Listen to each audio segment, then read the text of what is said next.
It's Rosa Hart.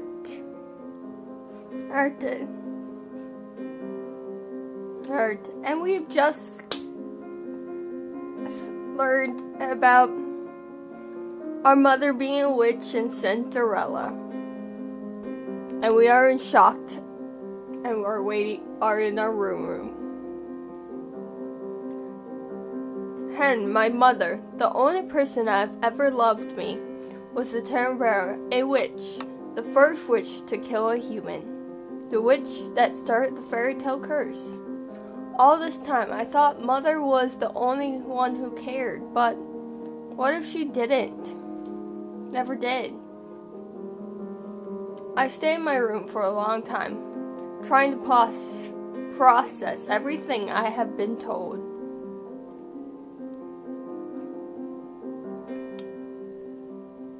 Days go by before I decide to leave the town again to watch Karma's practice with the knights. These last few days, I felt hollow. Maybe seeing the normal practice will help me feel better.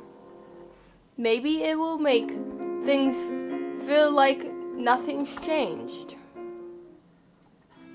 When I arrived at the forest, however, only Karma is standing in the clear. He stares through the trees as if he sees something there, but his expression is solemn, almost sad. Eventually he sighs, shaking his head, turning in my direction. Rose. I prop myself for a response, but I find no words coming to mind.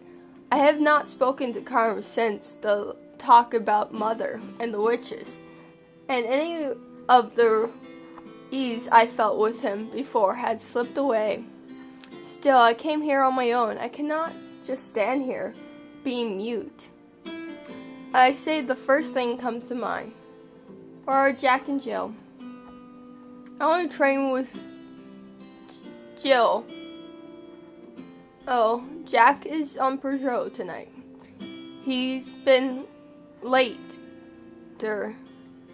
I just came early. I see you did too.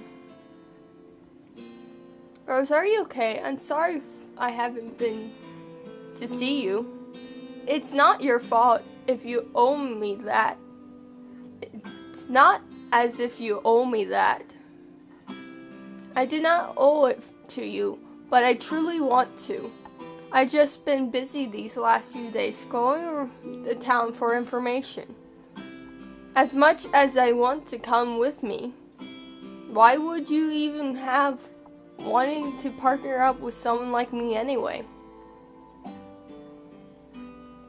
Why, Princess? That's because I am bitter and cold. I even thought I wanted to change. All I can think about is myself. But now that I've changed because I do not want to be the same as my mother, isn't that selfish? Maybe so. But I believe you are being selfish for the right reasons. And a turning myself person cannot survive in this world.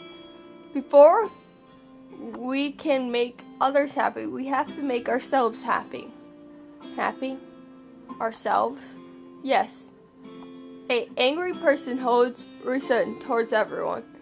It mars whatever good deeds they seek to do. Then that is why I cannot complete my good deeds.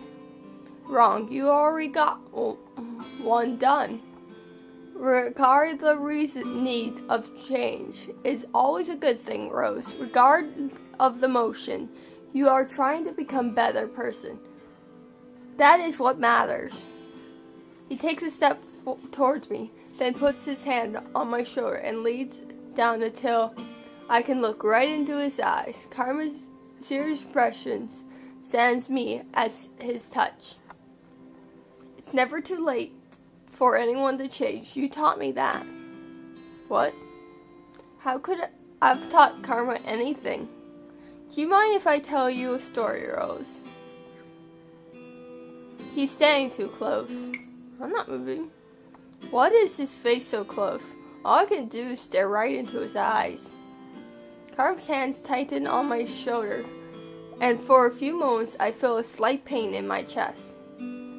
Karma steps away from me with a shaking of his head. Karma? Next time I do that, Rose, feel free to push me away. What? It's better that way. What does he mean by that? You never answer me. Will you listen to my story? Alright.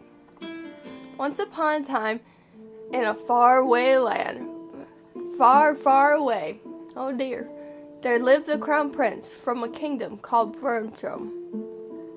Brunchum is one of the neighbor kingdoms, so that isn't make-believe.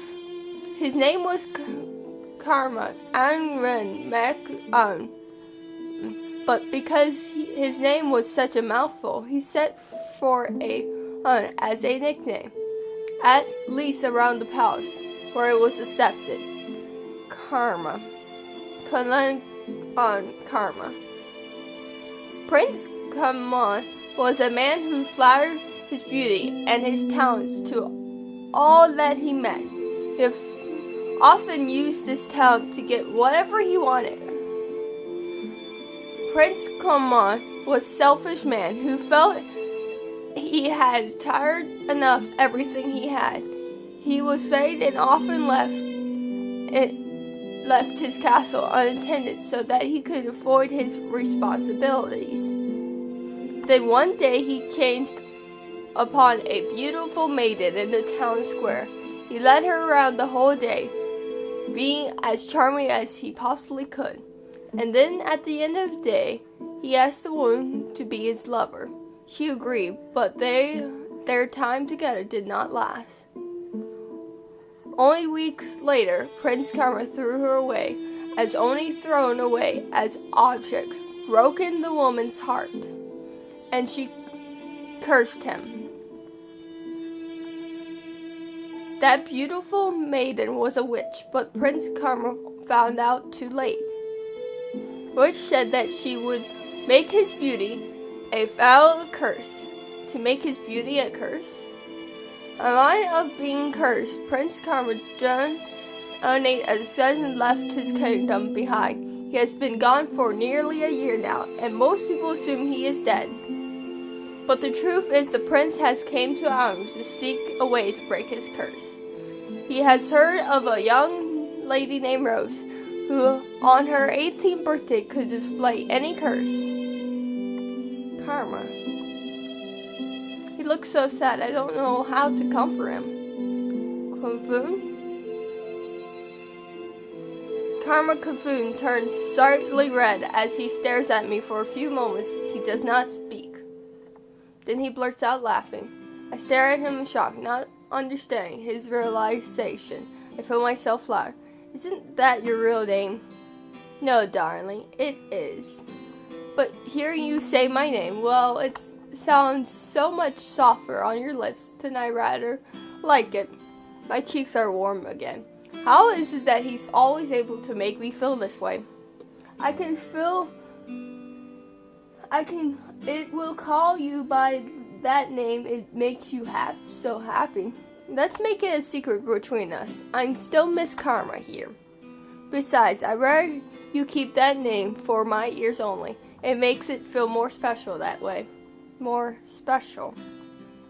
At the moment, Jack shows up for practice, and Kaloof refuses himself. I watch the two of them train in bows. Kaloof favored his own other hand, but his bow was still quick, even with his injuries. The more Karma, and I mean Kaloof, tells me, the more I realize he's like me, a noble curse who's been selfish. But how do I help break his curse? Why can't he tell me that? As practice is drawn closer, Kaloof asks Jack his usual question. Have you confessed to Jill yet? Jack only shakes his head in reply. The two men share their swords. Jack looks almost sad when he turns to make his way back to the throne. He likes her her, and yet he won't say anything. Why is that frustrating me so much?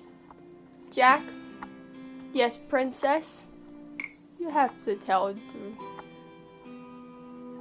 You told me before that confrontation is hard, but what Jack is going through looks even harder.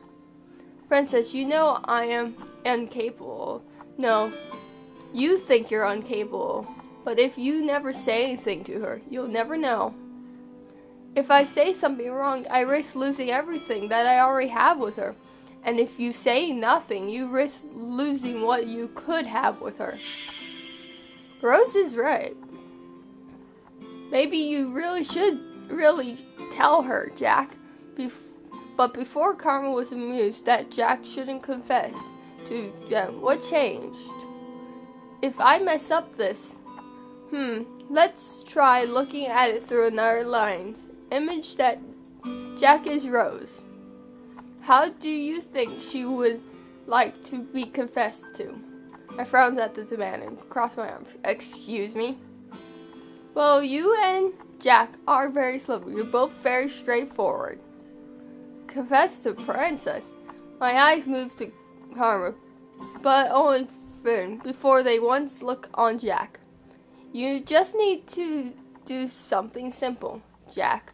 Something that will not rub her the wrong way. A man's heart is fragile, and each woman is different. Karma is wearing a amused smile on his face, but he looks at me, not Jack. I feel my face flutter and have to look away. Rose, you're tomato red again. It's adorable. I crossed my arms over my rhythm beating heart, forcing a skull on my face. No, I was just thinking of what Jack could do. Something simple, like when Karma kissed my hand, Jack, kiss Jill's hand. It's probably not a good idea. Maybe he could do what Karma and I did on the day. He could buy her some food and they could just talk. Jack, have you ever just asked Jill out for food? Not alone. Jill's pregnant and she's always eating junk. She's also not duty if she's available. I'll take her peripheral shift 2 nights for now, and tomorrow you'll ask her out for a meal. We can invite a guard affair. We can dim bandits on the walls, or I could give you a rose. That sounds like a terrible idea. I am offended. I feel like if I did something like that for Jill, she would get embarrassed and push me away. Sounds like another lady that I know. And grins at me, but I roll my eyes. Jack, just ask her normally. And then when you are out and alone together, you can confess. And we can make sure you have the time to do it. I'll provide coming late to practice tomorrow night so you can ask her out for that date. How does that sound? You two really think I can do this? You just have to ask the question. Whatever falls will lead better answer. Tomorrow night then. Good man. We'll go swimming. Or I could drown. You won't drown, Jack. Jack excused himself with nervous smiles before Karma turns to me expression with a mysterious grin. Now, Rose, will you come here early tomorrow and spy on them? We need to scoop out a good spot. Spy on them. Of course, we need to make sure our effects pay off. I don't think we should. You don't want to see how it plays out.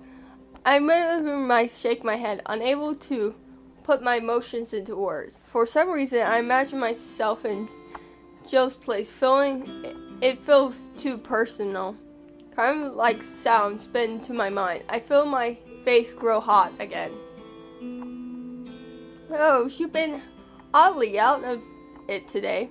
Karma reaches out a hand towards me and then pulls away.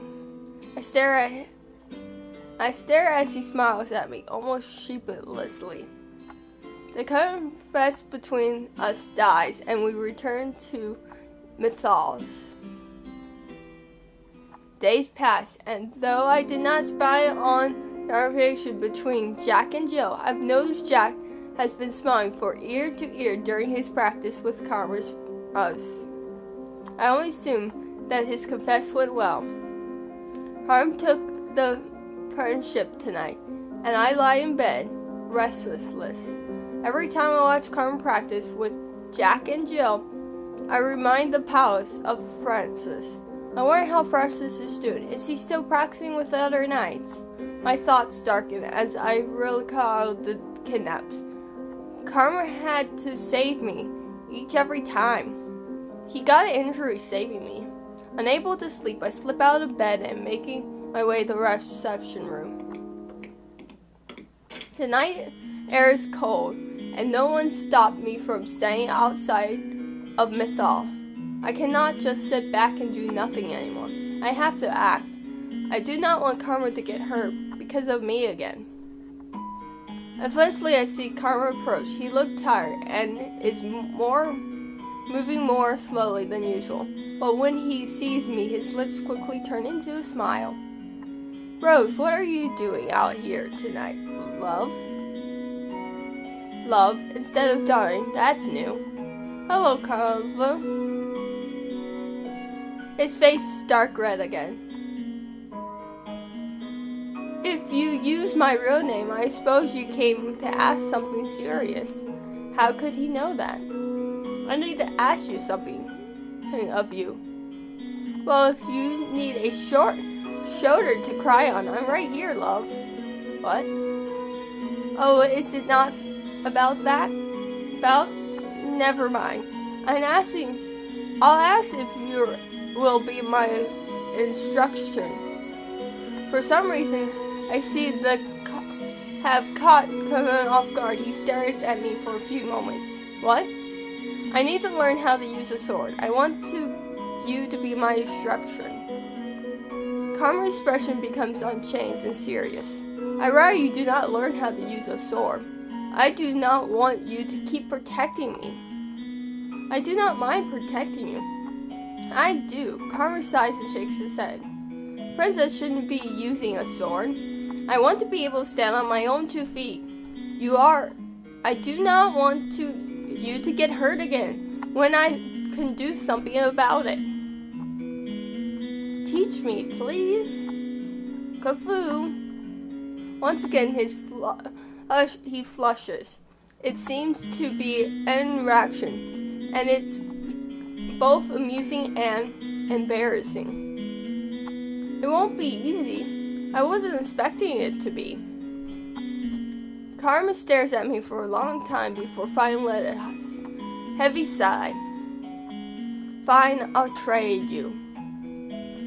You won't learn in a day, but I can teach you the intro. You can use one of the knight's training swords. Thank you. Music to my ears. Me in the clearing in 10 minutes. 10 minutes? What? You said you want to train, so we will. Don't expect me to go easy on you.